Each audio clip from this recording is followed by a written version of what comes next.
There. He's inside. Okay, I ended up with a big old giant piece. I thought we were going to do the big piece.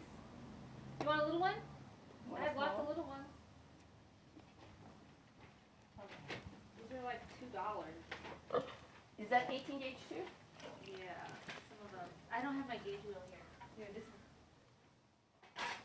Here's 20. Here's 20. What do you want? Copper or? She said brass or silver. Brass. How much do you need? Well, no, I only have one. Oh. This one. So do I re-wet the ground, or is it a wet? Always re-wet.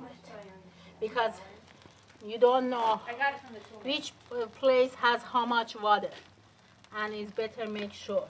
If it is drying, you get trouble, and you have to. Wait, what did you say about the drying? She says, do No, I if the- re-wet? I said, do I re-wet the ground as soon I as? said always do that. Because if you have any dry spots, then your piece will stick. I don't see that. Maybe here is a little Yeah, drying. yeah. Is not good. Yeah.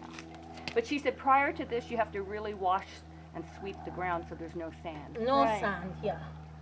Because sand is make damage your. Your piece, yeah. Now is okay. Now I add water because I want to. This one. What we get خیس نشه.